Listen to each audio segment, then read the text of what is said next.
abasaza niga nabo basigaye bikundira abana bato abakecuru basiga mu bakecuru nyine nabo barashaje twigeze guhura one day arabwira ati pe ndaguye 200 ndidushyireho akantu nawe kumva ayo mafaranga ni menshi akantu kameze gateze ngo nta kondomu dukoresha 1000 ni amafaranga menshi n'umushaka amafaranga ko nari menshi ndavuga ati pe sinayagotwa ibyo nzigeze kuba amafaranga nigeze gusura umusore arambwira ati ngo ayibumvise nkari rwose nta gafanta wakoze kunsura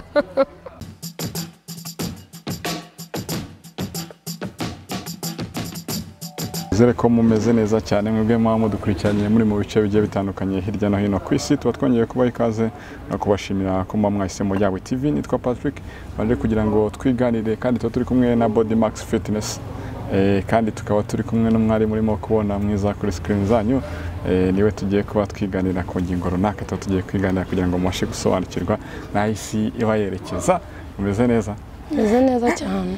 Amakuru ni sawa. Namahoro. Namahoro. Amazina amazina nishimwe Nicole. Aho nk'abantu bamaze kubaza amazina bagira ngo kuri bangaho ngo ni benshi cyane pe. Nago wabibuka. Ni benshi. Akazina warakabajijwe cyane. Bose babaza amazina bose bagira umumaro cyangwa no kwibariza gusa bakigenda. Ya urebye hari abantu bakubaza izina bikagenda neza hari naho bitagenda neza.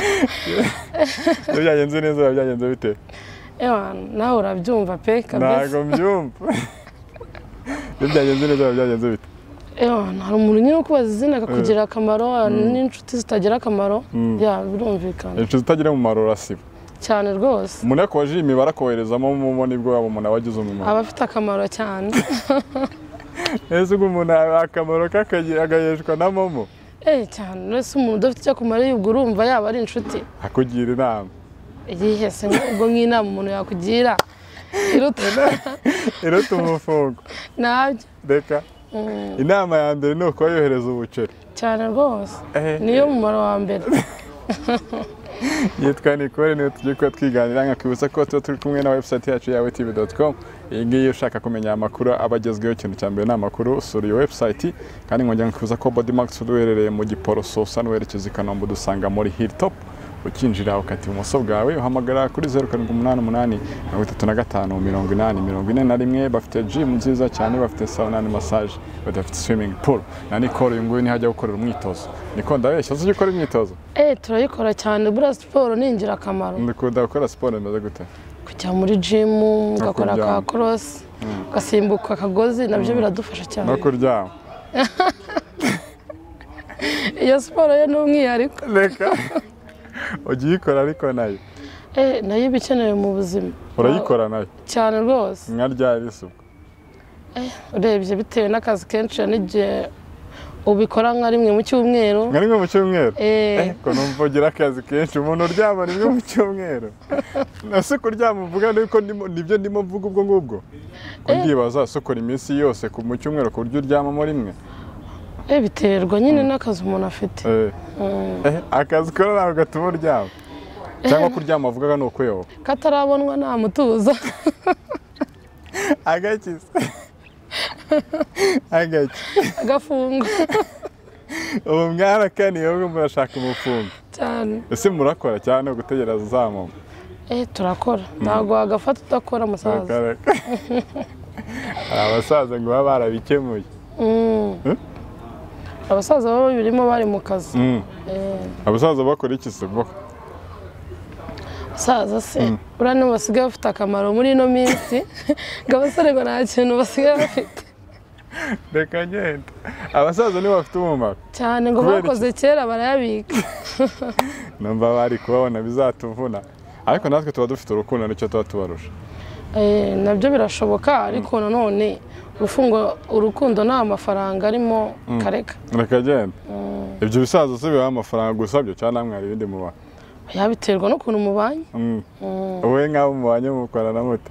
Biterwa n'ukuntu yakwishimiye akaba afite ikintu yakumarira. Ubwo se kwishimira mu buhe buryo? Icyo kibazo ko numva gikazera. Kugisubiza birananiye. Akishimira mu buhe buryo? muruganira mu biganiro n'ukuntu witwara. ubwo kugira ngo nkawe witware neza ku buryo umusaza yagusendengera uba witwaye gute? Terwa nyine n'ukuntu muganira pe. nyine kuganira gute nk'uko turimo tuganira? Iki kibazo tumva gikomeye. kuganira nk'uko turimo tuganira? Ndumva iki kibazo gikomeye. Birakaze. Mbese ubwo gusobanura kuganira n'umusaza ni ibintu birenze?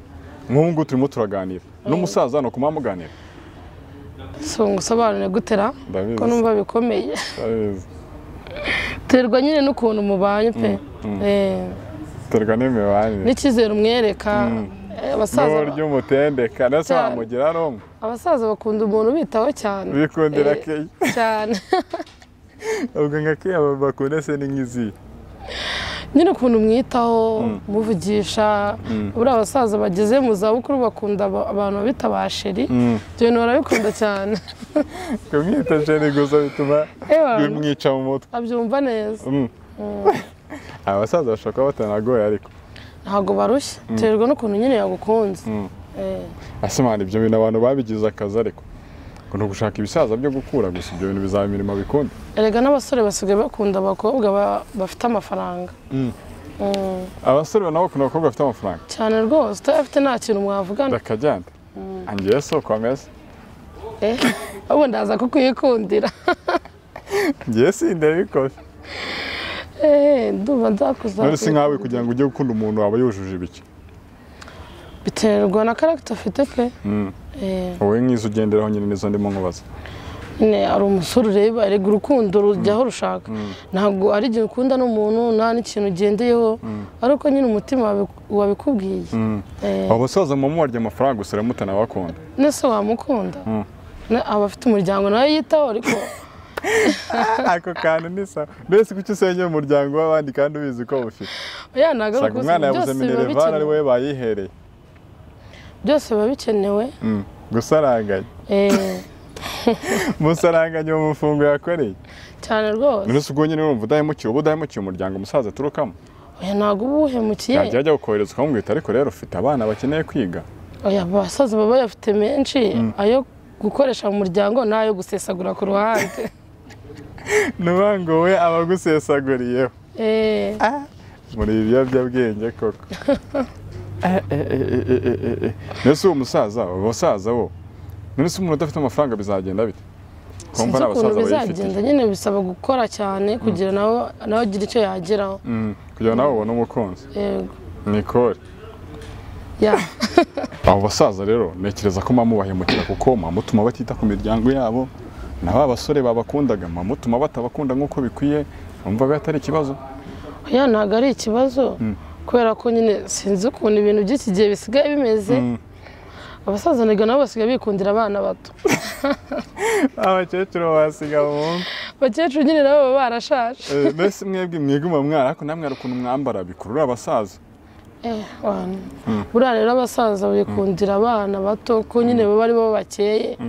Abakecuru nyine nabo barabyumva. Ntago ikirongo kiba kigifata. Wapi. Umusaza kikugeraho. Bwa mbere ahera ku message ayigo. Message atangiriraho. Umusaza yagukunze nawe urabibona. Yakoreye geste sikuryo tuvoto ya isaza ariko cyankunze. Abakubwira utuntu twiza guhamagara sheri cyo ukeneye cyose agikora ukabona ni sawa pe. Ariko ukaba wifitiye hari ukuntu nyine ngo mubikora mukirimburira abasaza ariko mwifitiye n'abatundi dusore ku ruhande mukunda ibyo bintu nibyo. Birumvikana. Urumva nkanjye ukiri inkumi ngomba kugira icyo gisaza nkagira n'uwo musore wenda tuzakomezanya ubuzima. Umusaza wari umufungo umusore ari gukunda cyane rwose. Mbese umusore yabimenye ntabwo bimubangamira. Ntabwo yabimenye ukoresha uburyo bwose bushoboka ntabimenye. Cyangwa ashaka no kubimenya ukamubwira ariko warabizi ikibazo cyawe urabizi ko nta bushobozi ufite. Ntabwo wabikora. Hari n'igihe ukura n'uwo musaza ukajya no kunena n'uwo musore wenda akaba ahubwo ari n'ayo mafaranga akaba ariyo wayaha. Birashoboka. Birashoboka. Ushobora gukura umusaza ukayaha umusore. Cyane rwose. Umusore se akakubaza ko ukora he yabizi ko nta kazi ufite. Njye mfite akazi ntabwo ibyo ngibyo aba ari iby'umuntu aba akora gusa. Ntabwo kurimbura nabyo ni akazi se. Nako ni akazi. Nese birabavuna buriya. urase biriya biravuna kwibebeza nkamwe hani nagize akabazo neza gutya ntabwo bivuna pe ntabwo bivuna kugira kandi kazi rero bifatanya nawe umusaza no subwo bose ubonera keya cyangwa umusore birangira abonye keya cyane cyane uba wita kuri uwo musaza kubera uba ufite akamaro cyane ariko n'umusore nyine ubona ugomba kumwitaho mbese ubwo urukundo ruracyabaho uvugisha ukuri urukundo rw'ikigero rusigaye rwarabaye nka bizinesi nta rukundo rukibaho pe rwabaye nka bizinesi yego umuntu adafite akantu nta kintu waba umusanga ntacyo rwose bamubwiye ngo urukundo ntabwo barurya nawe ariko n'igihe ukunda n'umuntu yewe ukumva nta kibazo pe nicyo yaba ashaka cyose wagikora kubera ko umukunda nk'igikize hari igihe umusore uba umukunda niyo yakubwira ati nshaka amafaranga ya naya wenda ukaba wayashaka ukanayamuha nta kibazo ukayamushaka ukayamuha binyuze mu zihe nzira se wayashaka gute ukayakura kuri wa musaza nyine wa musaza umusaza ahita aba pepinyeri y'umusore none se uramutse wisanze hari umusaza uguha amafaranga uwo musaza akaba afite umusore ukazasanga ukundana n'umusore wa musaza icyo kibazo ko gikomeye wabigenza gute kujya ukura se ugaha umwana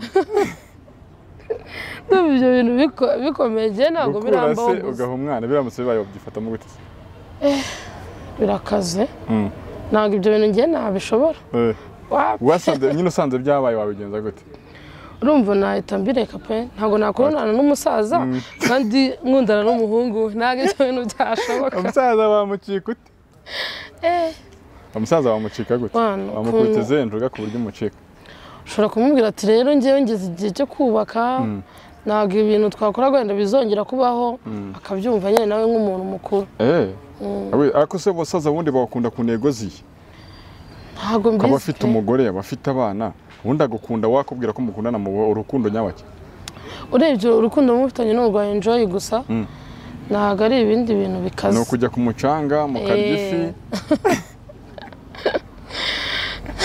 gusa bikarangira bikarangira nta yindi ntego ntacyo nta yindi ntego hari abo ngo babeshya bati we nzanagushaka byarakubeshya wenda ko afite urugo byari byakubaho hanjye ntabwo birambaho nta na mugenzi wawe uzi ibyabayeho barahari cyane ariko iyo umaze gukura ngo murabivugana ngo ati cya gisaza kinsigiye ijana hariya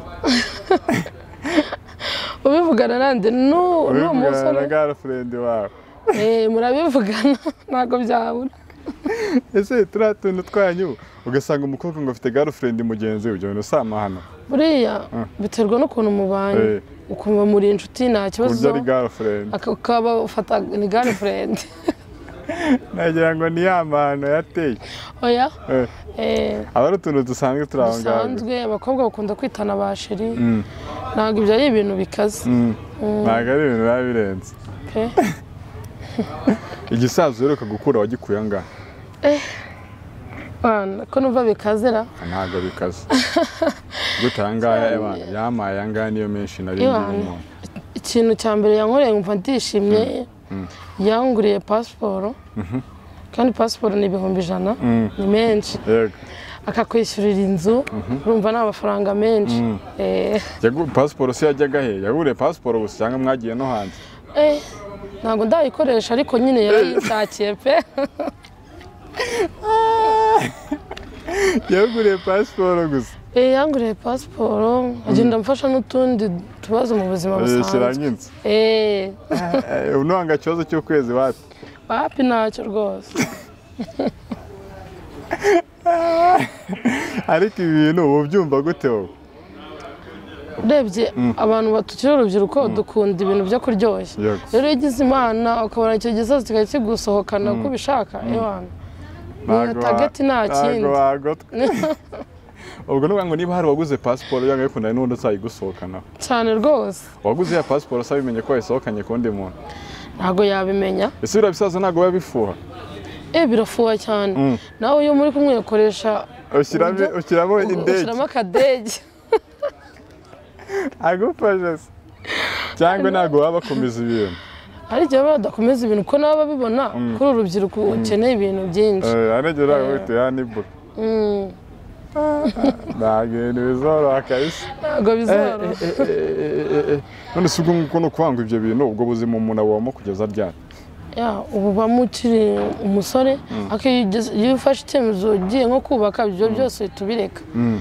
Nikora abatekereza ko azubaka nko kuye myaka. Si ufite imyaka ingahe? Maze kuza imyaka 24. 24. Ariko ku myaka nka 26. 23 baba bashatse. Nibwo uzaba umaze udukoko umaze kutuzengereza koko. Ese ko cyo kuvuga udakunda kuvuga imyaka yawe biterwa n'iki? Impamvu badakunda kuvuga buriya biterwa n'umuntu ukameze. Hari umuntu bitewe n'uko angana aba afite isoni zo kuvuga imyaka ye. Nivuga 40 mfite. Biragenda bite? Nanjye sinzi icyo kibazo njya nyibaza ko benshi baba bari muri za 22 nibihagarara. Gusa ari n'abayongera 22 n'utaka bwa 22. Hari n'abayongera, hari n'abayigabanya. Ariko nawe unzu yongera. Harabuze wowe bayongera. Barahari. Umwana akaba afite nk'imyaka nka 18 bitewe n'ukuntu yakuze akabeshya ngo afite wenda 23. Abajya bigenda bitese. Simbizi. Cyangwa bavuga ati ya myaka yari bureka manze nyirenge nkorera ubuceri. Ni gahunda. Kuri 23 wumva ari guzashaka umugabo. Ni 6 nzabisoza kabisa. Wumva umugabo uzagushaka azaba yujuje ibihe byangombwa. Cyambe nuko azaba nkunda. Cya kabiri buri ahantu hari urukundo ibintu byose biraboneka. Cyambe no urukundo. Ankunda nta kibazo. Nubwo nta mufungo yaba afite nareke. Ibintu nibishaka. Ibintu nibishaka kandi batubwira ati mu rukundo se batari amafaranga ro. Nyine urumva iyo wafashe icyemezo cyo kubana n'umuntu uko yaba ameze kose murabana nta kibazo. Nabyumvisha impamvu bitaraba ngombwa no kuba utaragira gahunda yo gushaka. Niyo mpamvu ubuki gikeneye bwa buzima bworoshye nyine. Ntabwo utekereza se kugiye wamaze gushaka bya bintu utakibona byakugaruka cyangwa bigatuma uca umugabo inyuma. Buri ufashe umwanzuro uri serious ntago byakunanira pe kandi intego wihaye ugomba kuyigeraho. Nagashaka kuri udufaranga nazanko ko wabonaga. Byo wabihagaritse. Kwa turusheti wiboneraga wabona atajya kuguya ibishyimbo kavuga ati bisuru ndarumaramo kabiri. Urabimenyera. Mbese muyabuze wabigenza gute? Ntabwo wabwira umusore ariko se waratinga shaka bya bisaza kaduha umufungo tukakora urugwara ikintu byaho bitwaye. Ngiye ku ruhande rwanjye numva nafashe umwanzuro wo gushaka. Ibintu byose nabihagarika. Ku ruhande rwanjye nafashe umwanzuro naba nawufashe. Ubu ngo ntabwo urawufata. Ntabwo ndawufata nyine ndacyakeneye bwa buzima navugaga. Nkoko. Nkoko. Ese ko kitabyigurira? Abagore niko bateye. Dukunda ibintu biri aho umuntu iyo gusohokana kugurira niyo waba uyafite wowe. Uba wumva ntayo ufite kandi buriya nta n'umugore ugira amafaranga imbere y'umugabo. Ese ibyo bintu bibaho? Bibaho. Dushobora kuba duhembwa nk'ukajya imyaka yo gukoresha umusatsi. Cyane. Si ibyo bintu ubwo muzabishobora. Tuzabishobora. Cyangwa mwana bishoboye ahubwo. Twarabishobora. Mbese kubera iki umugore nyine amafaranga yose afite ayayihakana? Kuri iki ahora dependinga ku mugabo biterwa n'iki? Urebye niko bimeze. Nta mugore ugiyemera ko afite amafaranga. Wapi? Kubera ubu nawe ntayo ufite. Nabyemera se. Kandi urayafite byatari. Nayo mfite. Bagira ngo nkubwire ngo ndayafite wite. None se hari n'abantu rero bajya bahitamo kuvuga ngo ubuzima reka nikomeze nibereho gutya nagira izindi ntego zo kuvuga ngo azashaka. Terwa n'amahitamo y'umuntu nyine. Abantu twese ntabwo duteye kimwe. Uwo muntu nawe wamushyikira watari ko subiza inkoko niriraga nzazivamo njye kudushyimbo ko njye kuri kamera anje bizakunda. Urebye biterwa n'ukuntu umuntu yakuze. Cyane cyane nk'abakobwa usanga baba barabyaye bakiri batoya aba yumva ubwo buzima we yabugumamo bitewe n'intego afite. Ariko nkanjye ibyo bintu ntabwo nabikomeza. Ntabwo nabikomeza.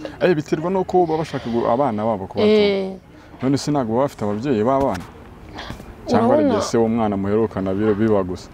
Iyo umuntu yabyaye akiri muto buriya nabyo hari igihe bigira ingaruka ku mukobwa akumva ko we icyo yakora cyose ari ugushaka amafaranga nta kindi kumva nta by'abagabo. Ingeri zibibamo ubona izibikora kenshi ari izihe? Urebye ni abakobwa baba barabyaye. Nibo bikora cyane. Wowe ntabwo urabyara? Wapi njye nawe ndabyara. Kubera iki se? Igihe nyine kiba kitaragera. Ese ukoresha ubuhe buryo kugira ngo ntubyare? Urebye ni ukwirinda nta kindi pe. Nukwirinda. Ubu nta na rimwe uracikwa. Wapi? Ndabikurikirana cyane. Ni ikintu witaho. Cyane. Mbese wa musaza guhaye amafaranga gushyira kuri konti yawe ati amafaranga yaguha. Ariko turabikora nta bintu byo kwikingira. Hari ubundi buryo bwaje ca muri farumasi nyine ukagura imiti yarahabonetse. Umusaza ntabwo wamuhakanira ahubwo uhita ukoresha ubundi buryo cyambere no kubuzi ko ari muzima nta yindi ndwara afite. Uhita ukoresha metode ya kabiri. Ugaca muri farumasi umusaza akaza arakurangira. Wigeze ubikoraho? Byambayeho ntabwo byabura. Byagenze bite icyo gihe? Icyo gihe nyine biba byabaye gutyo. Gute se nyine gute? Dusobanuye turimo turagana no ku musozi. Icyo gihe byagenze bite? Hari igihe umuntu aba ari kuguha amafaranga menshi akavuga ati wenda dukoreye aho nibwo ndi buyaguye. Nawe wakumva uyashaka uvuga ati aya mafaranga ni menshi ndishyuramo amezi 5 turi wenda mpe. Niyo situwasiyo byari birimo? Icyo gihe usigaye yaguhaye nkangahe? Ibihumbi 200, amadolari 200. Wallahi amadolari 200. Yari umunyarwanda, byari mu Rwanda se cyangwa yari hanze? Nyine ni amadolari 200 iyo yavunjishe n'umudavamo 200. Ndavuga byari mu Rwanda, ibyo byabaye uri mu Rwanda cyangwa? Ni mu Rwanda. Ntabwo uragera hanze y'igihugu? Nagiye Uganda, nagiye muri Kenya. Muri East Africa? Ndumva araho njye nagiye honyine. Ni muri East Africa? Ntabwo urarenga East Africa? Iki gihe wari ugiye gukora iki se? Wari ugiye gusura nka boyfriend? No, mfite famiye banjye. Wari ugiye gusura famiye? Umuntu aguhamagaye umunsi wa none se mutaziranye mwarahuriye nko kuri social media akavuga ati ndi muri Kenya Nairobi hana hansange wagenda? Byaterwa n'ukuntu mubona. Buriya abakobwa dukunda abantu. Niba ugiye nko gusura umuntu iyo akohereje nka tike bitumuye icyizere. Aka kantu ni so nukwanga umuntu atarohereza tike nta cyizere umubona wanagenda ukamubura. Siko buriya abakobwa niyo haba ari nko kuva na Kimisagara ujya nka cafe si 500 atagushyiriyeho 1000 ntabwo wajyayo kandi ntabwo uba uyabuze. Reka genda.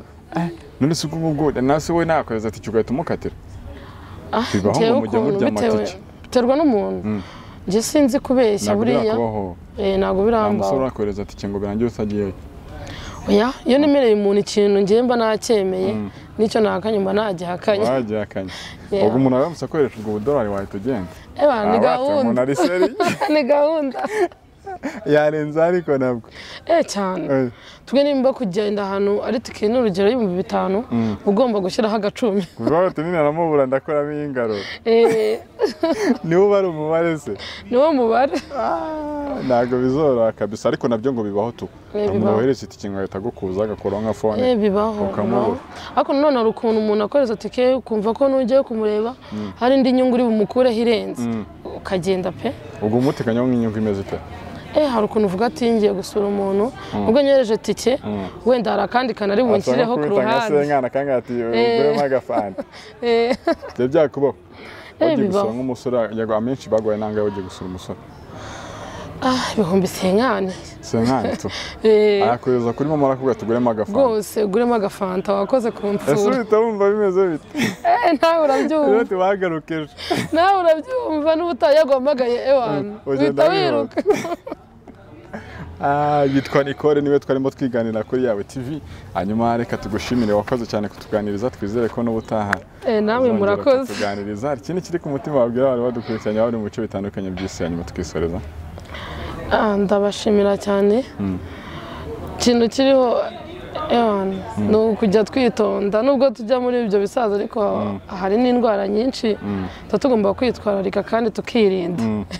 Bakirinda bagakorera metode zo kwirinda.